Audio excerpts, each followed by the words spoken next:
Okay. You're getting married. You just got married. I'm gonna give this to you guys for free. All right? No charge. It's a little marriage help right here. A little marriage account. My wife and I, she wanted to go marriage retreat, right? Marriage retreat, marriage retreat. And I kept saying, look, man, yeah, we'll do that someday, right? And then finally one came to our church, and she goes, right out of church, you know, it's like, first question for a guy is what? How much? I said, how much? And she goes, $100. $100? What is it? She goes, it's 6 from 10 on Friday and then all day Saturday. I'm thinking, all day Saturday? Gee, not Saturday night too? We can't, sure we can get it all in? I'll stay extra if you want. You women in this room, you're going to love this moment. Honest to God truth. Friday comes, and my wife says to me, remember marriage retreat? And I said, yeah, I know, marriage retreat. And she said, and remember, I can't go. What do you mean you can't go? And she said, oh, remember my friend Susan is in town. It's the only time I'm going to get to see her. You go. You want me to go to a marriage retreat by myself? Oh yeah, you know what she says? She said, just take notes. I said, take notes? I said, what if the guy says, turn to your spouse and ask this question? She actually said, she goes, just write it down and ask me when you get home. I said, this might lose a little something in translation, you know? It's like, well, I paid the $100 stupid bucks, right, to go to this thing, so I thought, I'm going to show up at this. I knew it was going to be awkward. I go into, you know, it's not that big a group. I walk in by myself. Everyone's with their little couple pretending to be happy. We're so happy, aren't we? It's like, you liar, right? I come in by myself and people look at me and go, well, look at Tim's by himself. So at the first break, I thought, I'm milking this thing. Some guy I know walks up and goes, hey man, where's Ann? And I did the old, not good. He just fit right in and goes, really? I said, yeah man, it's pretty bad. He goes, wow, like what's going on? I said, I can't go into it, but you know what? I'm kind of looking around. He was like, what are you talking about? I said, I see some angry wives. Might be a good place to pick up on somebody, you know what I mean? He's like, what are you crazy? It's a marriage retreat. I know. Your wife, she's not looking too happy. I pick up on her, you know what I mean? He's like, you crazy. I said, oh yeah. All right. So, before I get married, all you married people in here, they can answer this question. He said 80%, 80, I mean, a big honking percent, right? 80% of what married couples fight about fall into 4 categories. What are the 4 categories? Money. Say it. Yeah, over here it was loud. Sex! He said it twice.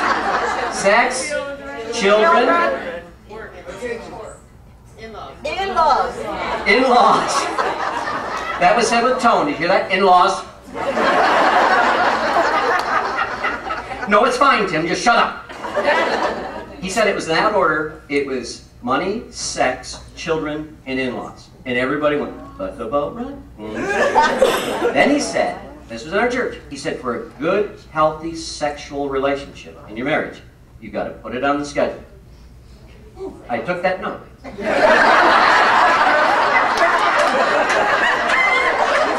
This is the first note I've taken so far. How about that? I'm going to write it 50 times. So I got home that night. We have a calendar on our fridge.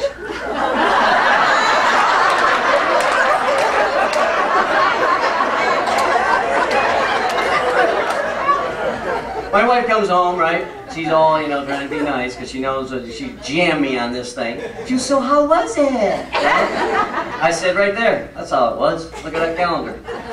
She went, why'd you write sex on all those days? You would have been there, you'd know. He said for a good, healthy sexual relationship in your marriage, you got to put it on the schedule. She said, he did not. Yes, he did. Oh, look what's going on tonight. Oh, we're going to be busy. Arbor Day, plan a treat.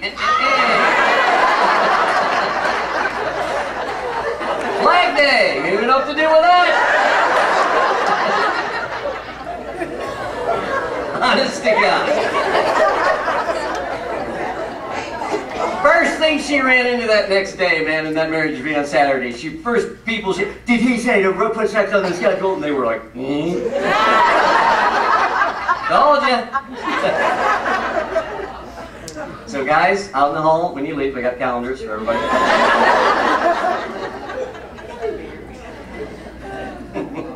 Isn't that great? The truest stuff, the most honest stuff is the funniest stuff, isn't it? And you all have this dysfunction in your families too. You just got to share it with each other. This talk that, you know, the title of this program is One Moment, Please. And it's just about moments in life. And I can tell you, as a hospice volunteer, in the end, that's it, guys. That's all anybody remembers. Just a few moments. That's it. It's all you have left. So the moments that we have here while we're alive, you have to pay attention. Because they're happening all the time. And then when you do grab them, you can write them down and keep them to your heart and your soul, but also you can share them. And when you share them, I believe that when you share a really personal or just a meaningful, thoughtful moment, that I think you bless other people. It's like even with good news, when you guys share new babies or getting married, and because us who have gotten married, it's sort of a, oh, I remember what that was like. I mean, the excitement about that. And when you have a new baby, what that was like. You ain't sleeping, man. I remember that. I'm sleeping nice now.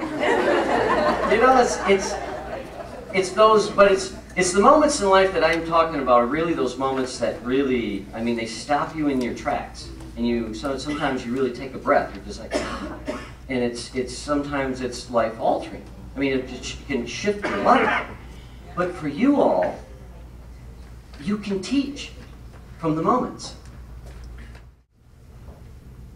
I think the moments that we have, the opportunity, right, to change the lives, but it's just when you get up and go in 5 days a week, and you see these, and you just get in this grind, and it's just every day and every day, that sometimes it's just hard to capture the moment.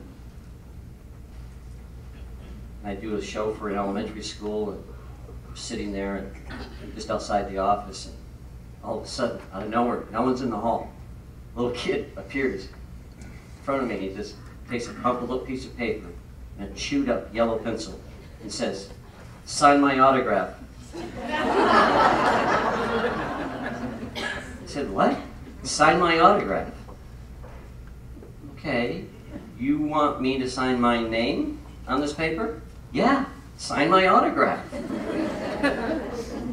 So I take the paper, I uncrumple it, fold it a little bit so I can write on it, take this nasty pencil, because it's the only one I have, and I said, "What's your name?" He said, "Tony." I said, "To Tony, from Tim." Grabs it, looks at it. "Hey, did you really get in trouble when you were in school?" I said, "Yeah, I really did." He went, "Did you really have a hard time reading?" I said, "Yeah, I really did." He said, "Me too." And he bolted. And just as he ran down the hall that way, somebody comes up to me. One of the administrators of the school said, "What do you want?" I said, "I was Tony." "I know. He's the worst kid in the school." And I said, "Really? I got another label for you. I think he also might be one of the most emotional. Because he just came up and asked me if I really got in trouble, which he probably does too, but he just wants to know there's hope. And if I have a hard time reading, because he does too, and he just wants to know that there's hope." And another label, probably one of your biggest risk takers. If there ain't nobody in the hall, my guess is he just got up out of class and ran.